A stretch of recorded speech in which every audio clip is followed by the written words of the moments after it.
Embrace your bad reviews. Hi, I'm Brian Pombo. Welcome back to Brian J. Pombo Live. Today I'm going to talk about the scourge of the internet, especially for people in e-commerce of any sort, and that's bad reviews. What do you do about bad reviews? I'm going to get to that in a second. First, I wanted to remind you about my book, 9 Ways to Amazon Proof Your Business. If you want to make it to where you have absolutely zero competition, reviews or otherwise, then you're going to want to check out this book, 9 Ways to Amazon Proof Your Business. This is how you can even keep Amazon.com from destroying your business. You can get a free copy at AmazonProofBook.com. Now let's talk about reviews. So this came up because I was re-listening to a podcast that's getting ready to an interview that I did over at offthegridbiz.com. It's not up yet, but it may be up by the time you're watching this. It's an interview with a lady, and one of the things that she talks about, that if she could change anything about her business, it was the idea of bad reviews. And it's not the first time I've heard it. In fact, if you listen to other episodes of Off the Grid Biz, it's a common issue. And anybody that has an e-commerce business is going to just despise, because all it takes is one. It takes one bad review. It takes one nasty customer, one interaction gone wrong for you to just look horrible to the rest of the internet. Now, there's ways to handle this, but the first thing you got to do is embrace it. You got to realize this is what it's all about. Okay, it's going to happen.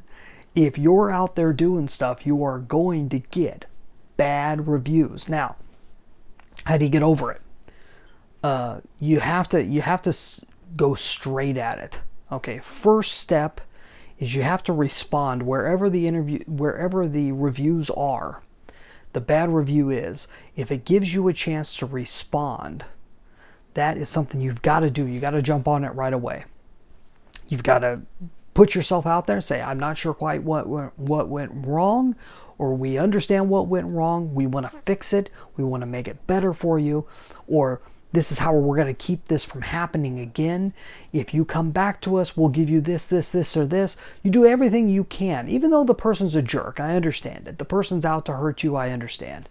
But if you can find a way to look good to the people that are reading it, then it doesn't matter what they said.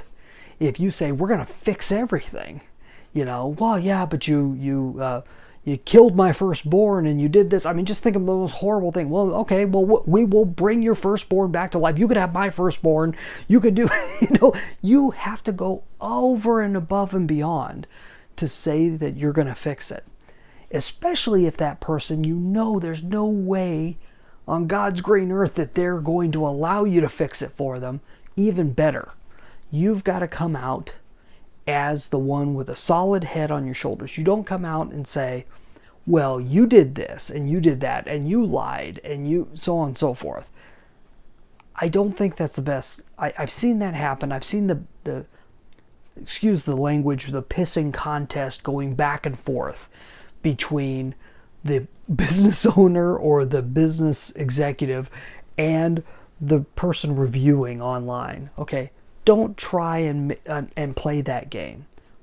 Play the higher ground as best as possible. That's the first step. Get on there quick as possible to add a comment and talk about how you're going to fix the issue. Okay, whether they go along with it or not is irrelevant.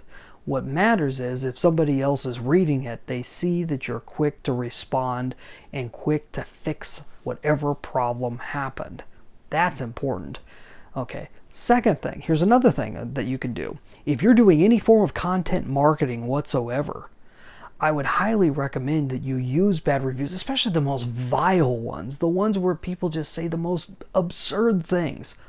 Take that and put it in your content. Okay, if you're doing a blog post, I want you to make a whole blog post about that one issue. And then you can go a little bit deeper. Well, turns out that the real issue with this person is this, and this. But we understand. See, you can be a little bit more open about all the details of the scenario, But in that situation, you also, and this is only for lost causes, okay? This is for a person that you've already blocked and you've got a restraining order against them. That's the type of person I'm talking about. It's already a dead deal. Then you can go out and make it public. Put it out there, but do it in your own way and always end on the higher ground. Always say, hey, no matter what, we want to fix it for, even if this person came back and apologized, we would fix it for them tomorrow. You have to keep the higher ground. You have to show yourself as being better than the other person and not making it petty. You laugh about it. You joke about it. If someone says something absurd, you say, I understand that this person believes that happened, but from our perspective, we didn't see that happen. And so please come enjoy us. If you have a situation even similar to this, I will bring you on my show. I will have you write an article for me. I will do it. You use it as a challenge. Use it as a way to make fun and have a good time with it. Especially if you've got a troll out there that's just messing with you, a person that didn't even buy from you. It's probably a competitor, but they're saying the nastiest things about you. That's okay. Play with it a little bit. It's not that big a deal, just as long as you don't make it as serious as they're making it. As long as you don't take them too seriously and make it too over the top and get offended. Just don't get offended.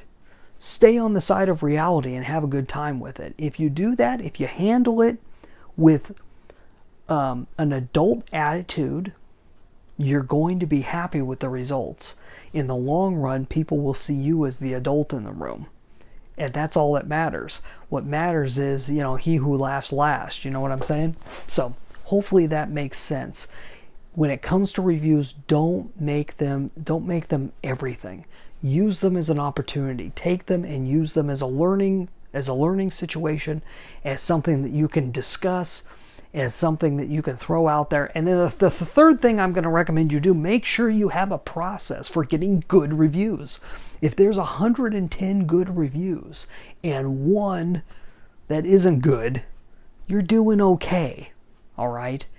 Yeah, it's going to take away that perfect 5-star rating you have, and it's going to pull it down to a 4.5 stars or whatever.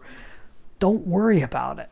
It's okay. It gives you, no matter what the product is on Amazon.com is a perfect example. You can look at any of the highest selling products. You will not find one of those products that's over 1,000 reviews that doesn't have a single negative review, a single 1-star review. They all have them.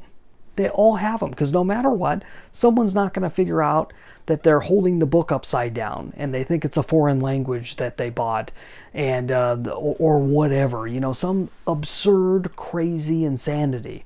You can find it out there.